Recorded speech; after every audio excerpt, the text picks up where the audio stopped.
ಸ್ನೇಹಿತರೆ, ಸ್ಮೂದೀಸ್ ಅಂತ ಹೇಳಿದ್ರೆ ಎಲ್ಲರೂ ತೂಕ ಹೆಚ್ಚೋದಕ್ಕೆ ಮಾಡೋದು ಅಂತ ಅನ್ಕೊಂಡ್ಬಿಡ್ತಾರೆ. ಸೊ ಇವತ್ತು ನಾನು ನಿಮ್ಗೆ ತೂಕ ಕಮ್ಮಿ ಮಾಡ್ಕೊಳ್ಳೋದಕ್ಕೆ ಯಾವ ರೀತಿಯಾದ ಸ್ಮೂದಿ ಮಾಡ್ಕೊಬಹುದು ಮನೇಲೆ ಅನ್ನೋದನ್ನ ತೋರಿಸ್ಕೊಡ್ತೀನಿ. ನೀವು ನೋಡ್ತಾ ಇದ್ದೀರಾ ವಿಜಯ್ ಕರ್ನಾಟಕ, ನಾನು ನಿಮ್ಮ ಸಾರಿಕಾ. ವೀಕ್ಷಕರೇ, ಈ ಸ್ಮೂದಿಲಿ ತೂಕ ಕಮ್ಮಿ ಮಾಡೋದ್ರ ಜೊತೆಗೇನೆ ಒಳ್ಳೆ ಪೋಷಕಾಂಶ ಇದೆ.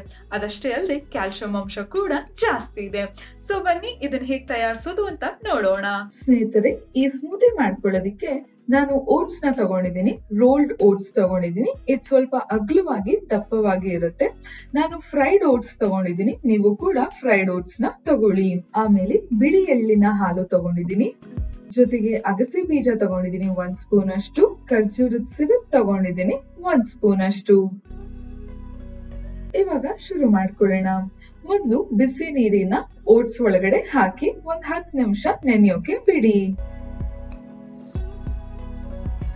ಓಟ್ಸಿನಲ್ಲಿ ನಾರಿನಾಂಶ ಹೆಚ್ಚಾಗಿ ಇದೆ, ಹಾಗಾಗಿ ಯಾವಾಗ್ಲೂ ಹೊಟ್ಟೆ ತುಂಬಿರೋ ಹಾಗೆ ಅನ್ಸುತ್ತೆ. ಜೊತೆಯಲ್ಲಿ ಇದರಲ್ಲಿ ಇರುವಂತ ಪೋಷಕಾಂಶ ನಮಗೆ ಆರೋಗ್ಯವಾಗಿರ್ಸೋದಕ್ಕೆ ಸಹಾಯ ಮಾಡುತ್ತೆ. ಇವನ್ ತೂಕ ಕಮ್ಮಿ ಮಾಡಲು ಕೂಡ ಸಹಾಯ ಮಾಡುತ್ತೆ.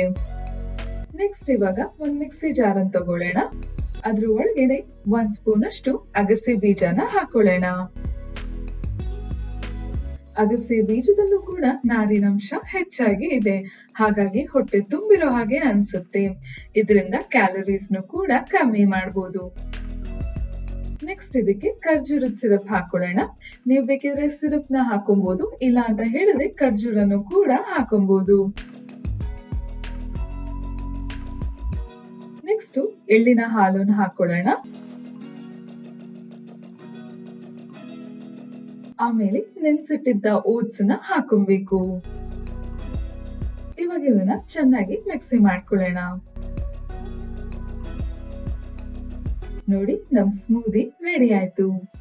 ಇದನ್ನ ಎಂಜಾಯ್ ಮಾಡಕ್ಕೂ ಮುನ್ನ ಸ್ವಲ್ಪ ಸೂರ್ಯಕಾಂತಿ ಬೀಜ, ಇಲ್ಲ ಅಂತ ಹೇಳಿದ್ರೆ ಪಂಪ್ಕಿನ್ ಬೀಜನ ಹಾಕೊಬಹುದು. ಇವಾಗ ನಮ್ ಸ್ಮೂದಿ ರೆಡಿ ಆಯ್ತು. ನೀವು ಕೂಡ ಟ್ರೈ ಮಾಡಿ ನೋಡಿ ವೀಕ್ಷಕರೇ. ಇಷ್ಟು ಟೇಸ್ಟಿ ಆಗಿರೋ ಆರೋಗ್ಯಕರ ವೇಟ್ ಲಾಸ್ ಸ್ಮೂದಿನ ಮನೇಲಿ ಮಾಡ್ಕೊಬಹುದಲ್ವಾ? ಸೊ ಮಾಡ್ಕೊಳ್ಳಿ. ಸೊ ಸ್ನೇಹಿತರೆ, ಈ ಸ್ಮೂದಿನ ನೀವು ಕೂಡ ಟ್ರೈ ಮಾಡಿ. ಒಂದೊಂದ್ಸತಿ ಕಾಲೇಜಿಗೆ ಟೈಮ್ ಆಗ್ತಾ ಇರುತ್ತೆ, ಇಲ್ಲ ಆಫೀಸಿಗೆ ಟೈಮ್ ಆಗ್ತಿರುತ್ತೆ ಅಂತ ಹೇಳಿದಾಗ ನಮ್ಗೆ ಅಡ್ಗೆ ಮಾಡ್ಕೊಳ್ಳೋದಕ್ ಆಗಲ್ಲ.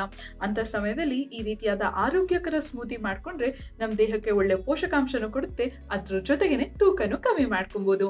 ನೆಕ್ಸ್ಟ್ ಎಪಿಸೋಡ್ ಅಲ್ಲಿ ಸಿಗೋಣ. ಈ ವಿಡಿಯೋ ಇಷ್ಟ ಆದಲ್ಲಿ ಲೈಕ್ ಮಾಡಿ, ಮತ್ತೆ ನಿಮ್ಮ ಅನಿಸಿಕೆನ ಕಾಮೆಂಟ್ ಸೆಕ್ಷನ್ ಅಲ್ಲಿ ಮೆನ್ಷನ್ ಮಾಡಿ, ಮತ್ತೆ ಎಲ್ಲರಿಗೂ ಶೇರ್ ಮಾಡೋದಕ್ಕೆ ಮರಿಬೇಡಿ. ನಾನು ನಿಮ್ಮ ಸಾರಿಕಾ. ಟೇಕ್ ಕೇರ್, ಬಾಯ್.